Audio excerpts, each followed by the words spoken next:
Assalamualaikum warahmatullahi wabarakatuh. Alhamdulillah rabbil alamin. Allahumma shalli ala sayyidina Muhammad wa ala ali sayyidina Muhammad. Subhanaka la ilma lana illa ma 'allamtana innaka antal alimul hakim. Wa la haula wa la quwwata illa billahil aliyil azim. Allahumma anfa'na bima 'allamtana wa 'allimna ma yanfa'una warzuqna ilman yanfa'una bi rahmatika ya arhamar rahimin.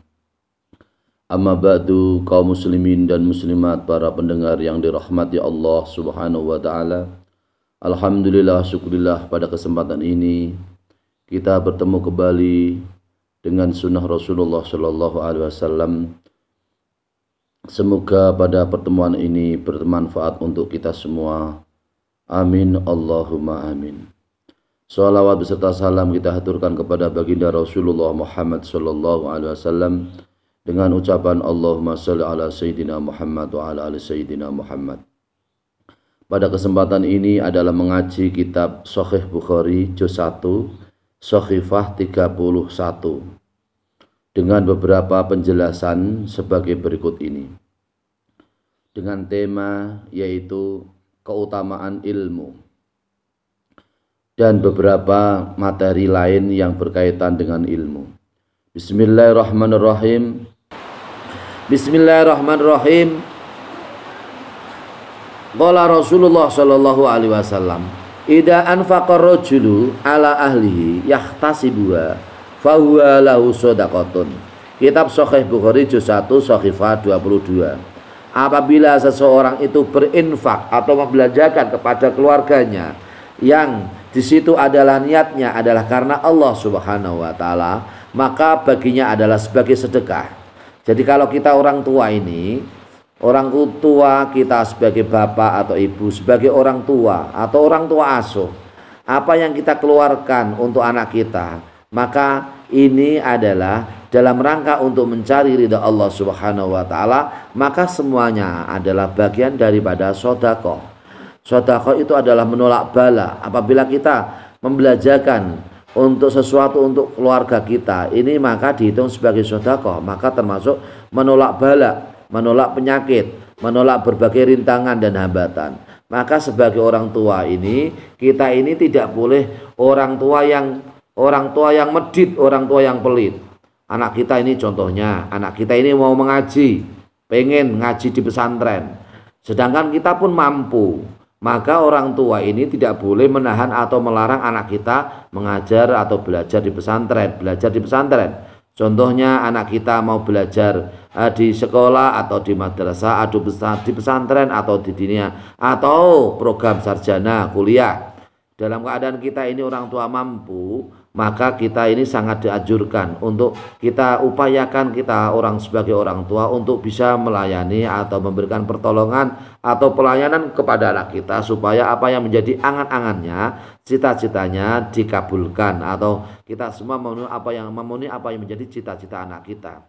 Maka apa yang bagian sesuatu yang kita berikan kepada anak kita, ini ada bagian daripada sedekah orang tua kepada anak. Apabila kita memberikan sesuatu yang terbaik untuk anak, kita pun nanti ketika kita sudah menjadi tua, benar-benar tua renta, maka Allah Subhanahu wa taala pasti akan memberikan jalan yang terbaik untuk kita.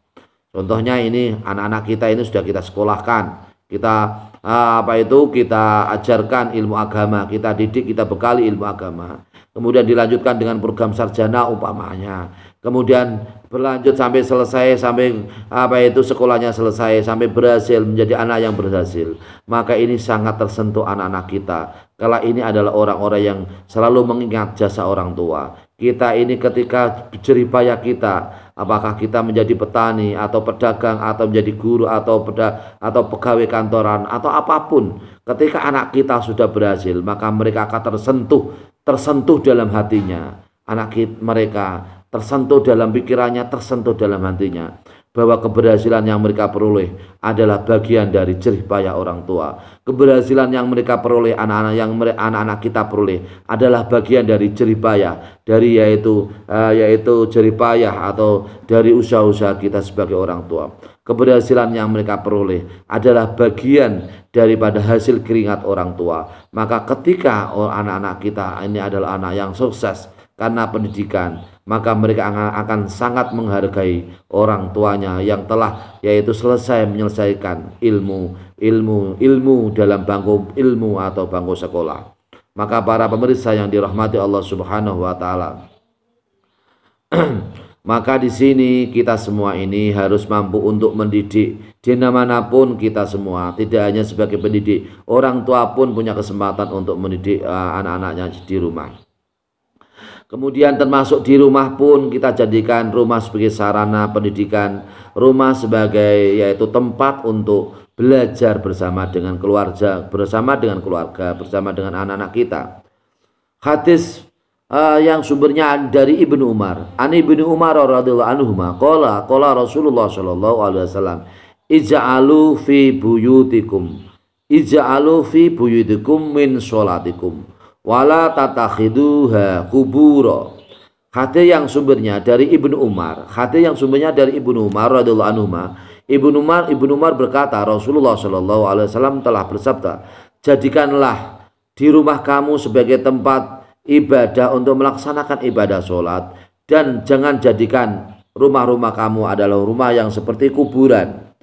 Ini adalah ya perintah Rasulullah Shallallahu Alaihi Wasallam, di mana kita ini diperintahkan untuk melaksanakan ibadah sholat di rumah secara berjamaah di rumah bersama dengan keluarga. Kalau memang keadaannya memungkinkan kita berjamaah di masjid atau musola atau surah atau di mana saja, kita berjamaah secara bersama-sama. Kalau memang tidak bisa, maka diupayakan supaya kita dianjurkan untuk sholat berjamaah di rumah.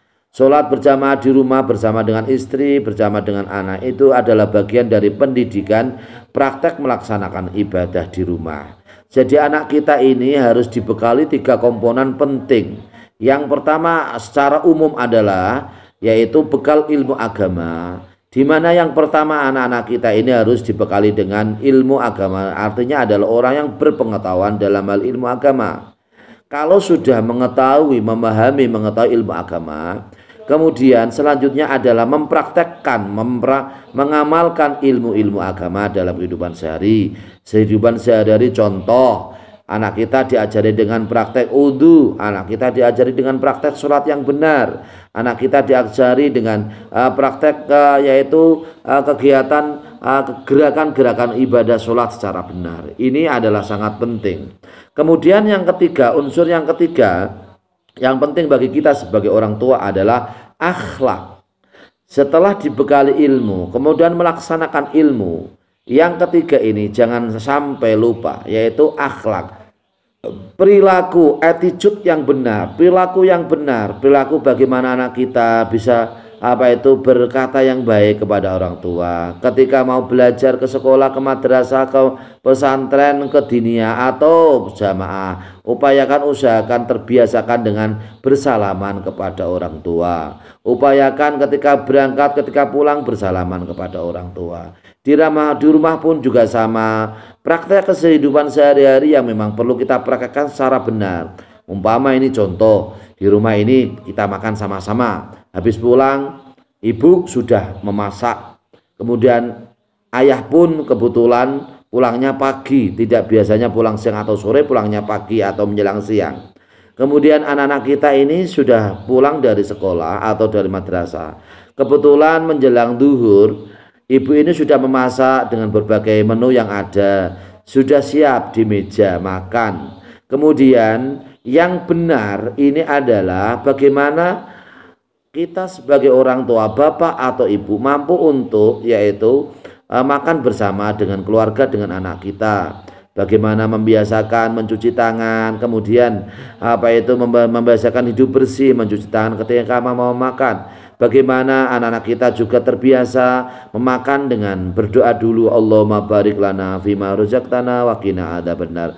bagaimana anak kita ini juga makan dengan pakai tangan kanan, kemudian makan dengan bagian sebelah kanan dengan makanan yang sedikit demi sedikit, sedikit demi sedikit. Kemudian anak kita setelah selesai makan kemudian berdoa, alhamdulilladzi at'amana wa saqana ja'alana minal muslimin. Ini adalah bagian memang sesuatu yang memang harus dibiasakan di rumah untuk melaksanakan kegiatan keagamaan di rumah. Kemudian sholat sunat itu disunatkan di rumah. Kalau memang ditegakkan sholat berjamaah di masjid atau musola terdekat, silakan untuk bisa berjamaah di musola atau masjid terdekat. Kalau memang tidak bisa, maka disunatkan untuk sholat berjamaah di rumah. Di saat duhur kita bisa berjamaah, mungkin sesaat istirahat sejenak ketika kita bisa berjamaah dengan anak, dengan istri kita. Begitu seterusnya, mungkin kalau sholat asar bisa berjamaah, kalau bisa berjamaah di fasilitas umum masjid atau musola. Kalau tidak bisa juga upayakan berjamaah di rumah. Begitu juga seterusnya, habis maghrib, habis isya, habis subuh. Kalau memang itu kita bisa berjamaah secara bersama-sama di masjid atau di musola, malah itu lebih baik. Kalau memang keadaannya tidak memungkinkan, karena kondisi tidak memungkinkan, bisa berjamaah di rumah. Jadi Islam ini mengajarkan sesuatu yang dari yang paling utama, kemudian sesuatu yang turun lagi, grade yang kedua. Yang pertama adalah paling utama, kita jamaah di musola, di masjid. Kalau bisa, kalau tidak bisa, karena memang keadaan memang tidak bisa, kita jamaah bersama-sama di rumah bersama dengan istri atau dengan anak. Kalau memang tidak bisa lagi, kita sholat di rumah. Nah, kita sholat di rumah atau di tempat kerja secara berjamaah bisa juga. Atau kalau memang kita sholat kita upayakan berjamaah di masjid atau di musola, sedangkan sholat sunat ini lebih utama di rumah. Jadi utama mana sholat sunat di masjid dibanding dengan sholat sunnah di rumah? Jawabnya adalah lebih utama sholat sunat di rumah. Kenapa? Karena sholat sunat di rumah ini akan lebih terjaga keikhlasannya. Kita ini contohnya umpama pulang jamaah, setelah jamaah kita nanti mau qobliyah, mau ba'diyah kita lanjutkan ba'diyah di rumah. Usolli sunatan ba'diyatan dzuhri raq'ataini mustaqbilal qiblati ada lillahi ta'ala. Ini lebih utama kita ba'diyah di rumah. Kenapa lebih utama ba'diyah di rumah? Karena akan lebih terjaga keikhlasannya. Kita sholat sunat itu sholat tambahan, sholat bonus. Pokoknya itu adalah sholat fardu. Kemudian tambahannya adalah sholat sunat. Seperti halnya adalah pokoknya adalah sholat fardu. Kemudian yaitu kelebihannya atau bonusnya atau keuntungannya adalah sholat sunat. Maka para pemirsa yang dirahmati Allah Subhanahu wa Ta'ala, kita ini supaya bisa menjadi orang-orang yang beruntung. Bagaimana bisa menjadi orang-orang yang beruntung? Supaya bisa menjadi orang-orang yang beruntung, maka kita semua harus terbiasa melaksanakan ibadah sunat, ibadah tambahan. Sholat sunat, qobliyah, ba'diyah, kemudian sholat sunat kalau malam ini contoh. Malam kita biasakan sholat witir, mungkin 1 rakaat minimal atau 3 rakaat. Atau mama bisa karena keadaannya memang memungkinkan, mungkin ditambahi sampai 5 rakaat atau 7 atau 9 atau 13. Jadi witir itu memang maksimal itu 13. Jadi witir itu maksimal 13. Jadi umpama kita ini mampu melaksanakan banyak, ya silahkan. Kalau memang keadaannya tidak memungkinkan banyak, ya jangan ditinggalkan witir. 1 rakaat pun kita laksanakan untuk melaksanakan sholat witir, atau 3 rakaat untuk kita laksanakan sholat witir. Begitu juga mungkin bersama dengan keluarga di rumah, sholat tahajud di rumah bersama dengan keluarga, dengan istri, dengan anak. Atau sholat qobliyah subuh, atau pagi-pagi di saat kita mau ngantor atau mau pergi ke pasar atau ke tempat kerja, bisa kita laksanakan sholat duha. Begitu seterusnya, qobliyah duhur, ba'diyah duhur, qobliyah asar. Inilah adalah sholat-sholat yang menjadi tambahan. Ini sangat penting dalam rangka kita ini supaya menjadi tidak tidak minimal ini kita ini harus plus. Kalau plus, maka caranya, maka ibadah-ibadah tambahan, maksudnya ibadah sunat ini harus kita laksanakan. Maka kita menjadi plus. Ibaratnya kalau kita ini umpama ibadah kita ini, umpama ibadah fardu kita ini masih kurang, maka ditambahi dengan ibadah sunat. Ternyata apabila kita ini sholat sunat kita bagus, maka dinilai oleh Allah Subhanahu wa taala sebagai orang yang rajin melaksanakan sholat sunat. Maka kalau kita rajin melaksanakan sholat sunat, itu artinya kita mempunyai banyak tambahan, kita mempunyai banyak pahala, kita mempunyai banyak peluang. Kita semua ini akan yaitu masuk surganya Allah Subhanahu wa taala. Amin Allahumma amin. Maka salah satu yang sholat yang sangat dianjurkan oleh Allah Subhanahu wa taala, oleh Rasulullah sallallahu alaihi wasallam adalah sholat malam.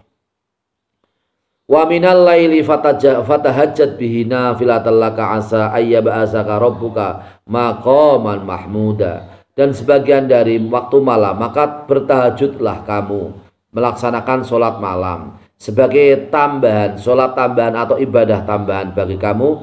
Semoga kamu termasuk orang-orang yang mendapat yaitu tempat yang terpuji, makam yang terpuji, atau Allah Subhanahu wa taala semoga mengutusmu sebagai orang yang mendapat makam yang terpuji, tempat yang terpuji. Makam yang terpuji atau tempat yang terpuji itu adalah namanya adalah syafaat, yaitu pertolongan Allah Subhanahu wa taala. Maka di sini di dalam Al-Qur'an wa minal laili, sebagian dari malam. Jadi Allah Subhanahu wa taala itu tidak menganjurkan semua malam. Wa minal laili, sebagian dari malam. Waktu malam itu bisa juga tengah malam, bisa juga akhir malam, bisa juga sepertiga malam, seperempat malam. Ini apabila kita sudah bangun dari tidur. Di saat kita bangun dari tidur, maka sangat dianjurkan untuk melaksanakan sholat tahajud. Sholat tahajud itu akan keuntungannya kita termasuk orang-orang yang mendapat pertolongan dari Allah Subhanahu wa taala, pertolongan di dunia dan pertolongan di akhirat. Maka meskipun tidak bisa dilaksanakan setiap malam, ya sesuai dengan kemampuan kita masing-masing, mungkin 1 minggu kita laksanakan beberapa kali saja di saat malam Jumat mungkin, atau malam-malam yang lain di saat kita ini mampu untuk waktu kita untuk melaksanakan sholat malam, sholat tahajud, maka laksanakan untuk bisa melaksanakan sholat tahajud. Yang penting justru adalah niatnya. Niat ini adalah ketika kita berniat untuk melaksanakan sholat tahajud, maka meskipun kita tidak bisa melaksanakan, maka kita semua sudah dihitung sebagai orang yang melaksanakan sholat tahajud. Jadi contohnya ini, kita ini istirahat jam 10, jam 11 istirahat. Kemudian kita berniat, saya berniat tidur malam dalam rangka nanti supaya bisa melaksanakan bangun malam setengah 4 atau jam 4 menjelang subuh, atau jam setengah 3 atau jam 3 untuk bisa melaksanakan sholat tahajud. Ternyata kita ini bangun di saat sudah ada adzan. Berarti waktu untuk melaksanakan sholat tahajud ini sudah habis. Apakah kita ini sudah termasuk orang yang mendapat pahala, yang dicatat oleh Allah Subhanahu wa taala orang yang melaksanakan sholat tahajud? Jawabnya adalah iya. Meskipun kita tidak melaksanakan sholat tahajud karena memang kita sudah berniat melaksanakan sholat tahajud, tetapi tidak bisa kita laksanakan, maka kita dihitung termasuk orang yang mendapatkan pahala orang yang melaksanakan sholat tahajud. Bismillahirrahmanirrahim. Qala Ibnu Abbas, kana Nabi Muhammad sallallahu alaihi wasallam idza qama minal laili yatahajjadu. Qala Allahumma lakal hamdu anta qayyimus samawati wal ardi wa man fihina wa lakal hamdu lakal mulku laka mulkus samawati wal ardi wa man fihina wa lakal hamdu nurus samawati nuru samawati wal ardi walakal hamdu anta malikus samawati wal ardi walakal hamdu antal haqqu wa wa'dukal haqqu wa liqa'ukal haqqu wa qaulukal haqqu wal jannatu haqqun wan naru haqqun wan nabiyuna haqqun wa muhammadun haqqun wa muhammadun haqqun wa muhammadun haqqun Allahumma was-sa'atu haqqun Allahumma laka aslamtu wa bika amantu wa alaika tawakkaltu wa ilaika anabtu wa bika khosamtu wa ilaika hakamtu faghfir lima qaddamtu wa ma akhratu wa ma asrartu wa ma a'lantu antal muqaddimu wa antal muakhiru la ilaha illa anta. Ini adalah wiridan atau doa Rasulullah Shallallahu Alaihi Wasallam di dalam kitab Sahih Bukhari, di dalam kitab Sahih Bukhari juz 1 Shahifah 243. Artinya di sini pada hadis ini adalah hadis yang sumbernya dari sahabat Ibnu Abbas. Sahabat Ibnu Abbas berkata, Nabi Muhammad SAW apabila bangun dari sebagian waktu malam, maka Rasulullah SAW melaksanakan sholat tahajud. Kemudian ia berdoa, ya Allah, kamulah zat yang maha terpuji. Ya Allah, kamulah adalah zat yang menegakkan langit-langit dan bumi. Ya Allah, dan isinya langit-langit dan bumi. Ya Allah, kamu adalah zat yang maha terpuji. Dan milik kamu adalah yaitu Raja langit dan bumi dan sesuatu yang ada di langit dan bumi. Dan kamulah ya Allah zat yang maha terpuji, yang menjadi cahaya langit-langit dan bumi. Dan kamu ya Allah adalah zat yang maha terpuji, kamu adalah zat yang menguasai langit-langit dan bumi. Dan hanya milik kamulah puji, kamu adalah zat yang hak, dan janjimu adalah janji yang hak. Dan yaitu bertemu dengan kamu atau Allah Subhanahu wa taala adalah perkara yang hak. Dan yaitu dan ucapanmu yaitu firman Al-Qur'an, yaitu Al-Qur'anil Karim adalah perkara yang hak. Surga adalah hak, neraka juga hak, dan para nabi adalah hak, dan Nabi Muhammad sallallahu alaihi wasallam adalah hak. Kemudian yaitu hari akhir atau hari kiamat adalah hak. Hanya kepadamulah kami berserah diri atau aku berserah diri, dan dengan pertolonganmu aku beriman, dan kepada kamu kami berpasrah diri, dan kepadamu kami kembali. Dan apa yang kamu semua dengan pertolongan kamu ya Allah aku mengadu, dan kepadamulah ya Allah aku yaitu memberikan putusan kepada kamu. Maka ampunilah segala dosaku, apa yang telah aku kerjakan dan yang baru saja aku kerjakan atau yang akhir aku kerjakan, dan segala dosa yang rahasia, dan segala dosa yang memang benar-benar terang-terangan aku berdosa. Ya Allah, kamu adalah zat yang mendahului dan kamu adalah zat yang mengakhiri. Tidak ada Tuhan yang berhak disembah kecuali kamu. Ini adalah doa Rasulullah Shallallahu Alaihi Wasallam pada kitab Bukhari juz 1 Shahifah 243. Maka para pemirsa yang dirahmati Allah Subhanahu Wa Taala, di sini kita semua ini adalah orang-orang Islam yang dekat dengan Allah Subhanahu Wa Taala. Hati kita harus hati yang bisa dekat kepada Allah Subhanahu Wa Taala lewat zikir yang selalu kita panjatkan, lewat ibadah yang selalu kita panjatkan kepada Allah Subhanahu Wa Taala. Begitu juga kita sebagai yaitu pengikut Rasulullah Shallallahu Alaihi Wasallam, pencinta Rasulullah Shallallahu Alaihi Wasallam, maka kita semua termasuk selalu orang-orang yang membaca sholawat kepada Rasulullah Shallallahu Alaihi Wasallam. Amin Allahumma amin. Sehingga ketika kelak ini kita ini meninggal dunia dalam keadaan husnul khotimah. Amin Allahumma amin. Qala Nabi Muhammad sallallahu alaihi wasallam, ayu muslimin syahida lahu arba'atun bi khairin adkhalallahu al-jannata. Adkhalallahu al-jannata. Kitab Sahih Bukhari juz 1 Shahifah 293. Artinya adalah Nabi Muhammad sallallahu alaihi wasallam bersabda, di mana ada orang Islam Di situ orang Islam meninggal dunia disaksikan 4 orang. Dalam keadaan 4 orang itu menyaksikan bahwa orang Islam itu adalah orang yang baik, maka Allah Subhanahu wa taala memasukkannya ke surganya Allah Subhanahu wa taala. Kemudian para sahabat bertanya, bagaimana kalau 3 hai Rasulullah?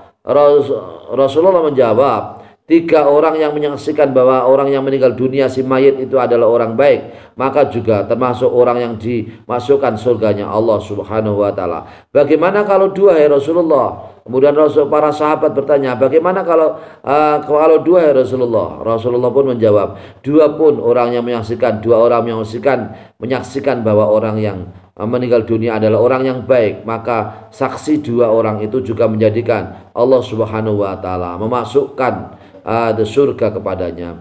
Tetapi para sahabat tidak bertanya, 1 saja yang menyaksikan orang si mayit itu adalah orang yang baik. Maka di sini para pemirsa yang dirahmati Allah Subhanahu wa taala, ternyata saudara kita Islam, kita punya tetangga ini, tetangga, famili, kerabat, teman kerja, kolega kerja, kenalan dan seterusnya. Maka biasakan kita ini adalah membiasakan yang baik. Ternyata ketika kalau kita sudah meninggal dunia dibawa ke alam kubur, mereka semua menangisi dengan dengan keadaan kita ketika kita sudah pulang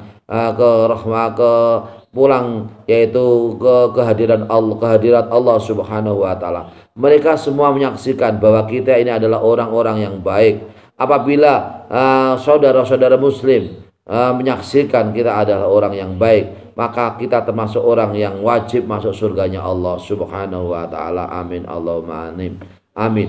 Para pemirsa pendengar yang dirahmati Allah Subhanahu wa taala, sebagai orang Islam, ketika ada orang saudara kita yang Islam yang meninggal dunia, maka kita disunahkan untuk memuji yang baik. Untuk memuji yang baik. Saudara anak kita atau istri, sebesar pun dosa istri kita atau sebesar pun dosa suami kita, maka kita ini dianjurkan untuk selalu memuji kepada saudara muslim yang meninggal dunia.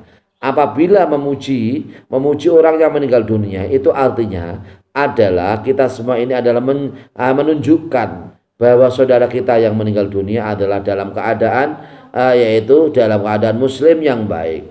Maka Rasulullah Shallallahu Alaihi Wasallam, maka di sini Rasulullah di dalam kitab Sahih Bukhari juz 1 Sahifah 293, Rasulullah Shallallahu Alaihi Wasallam dalam hadisnya menyatakan, idza asnaitum alal mayyiti khairan fawajabat lahul jannah, wa idza asnaitum alal mayyiti syarran fawajabat lahun nar, antum syuhada'ullahi fil ardi. Apabila kamu semua ini adalah memuji kepada si mayit sebagai mayit yang baik, maka ia adalah mayit tersebut adalah termasuk orang yang wajib masuk surga. Begitu sebaliknya, apabila kamu ini adalah memuji seseorang mayit sebagai orang yang buruk, mayit ini mayit buyuk, mayit ini adalah mayit yang sangat buruk atau buruk, maka baginya adalah wajib masuk neraka. Kamu semua adalah menjadi syuhada atau menjadi saksi-saksi Allah Subhanahu wa taala di bumi, dan malaikat-malaikat selalu mengamini, wal malaikatu tu'minuna ma fis samai. Malaikat-malaikat selalu mengamini apa yang menjadi menjadi saksi kita kepada saudara kita yang meninggal dunia. Apabila saudara kita menyatakan bahwa si mayat adalah mayat yang baik, maka doa itu adalah bagian dari doa-doa yang diamini oleh para malaikat-malaikat yang ada di langit. Para malaikat yang ada di langit mengamini dengan doanya orang-orang saudara muslim yang menyatakan bahwa si mayat adalah mayat yang baik. Maka para pemirsa yang dirahmati Allah Subhanahu wa taala, ini adalah bagian daripada khususiyah, ciri khusus umat Rasulullah Shallallahu Alaihi Wasallam, di mana di saat saudara kita meninggal dunia, memang saudara kita, tetangga kita memang yang meninggal dunia adalah ahli jamaah, ahli sedekah, baik kepada tetangga, kemudian ucapannya juga baik, perilakunya juga baik. Ini kita semua ini yang masih hidup ini memang disunatkan untuk memberikan syahadah, persaksian bahwa si mayit itu adalah mayit saudara kita yang meninggal dunia adalah orang yang baik. Maka dengan demikian para pendengar pemirsa yang dirahmati Allah Subhanahu wa taala, hidup ini memang harus seni. Hidup ini harus saling tolong menolong, saling bantu membantu, saling mendoakan satu dengan yang lain. Hidup ini harus saling bau membau, toleransi satu dengan yang lain, sehingga kehidupan kita diberi kehidupan yang lebih baik. Kita selalu meningkatkan kehidupan yang lebih baik. Hari demi hari, bulan demi bulan, tahun demi tahun, kualitas ibadah kita harus selalu meningkat lebih baik. Amin Allahumma amin. Demikian para pendengar dan pemirsa yang dirahmati Allah Subhanahu wa taala, mengaji kitab Sahih Bukhari juz 1 karangan Imam Bukhari. Semoga bermanfaat untuk kita semua. Amin Allahumma amin. Wallahul muwaffiq ila aqwamit thoriq. Wassalamualaikum warahmatullahi wabarakatuh.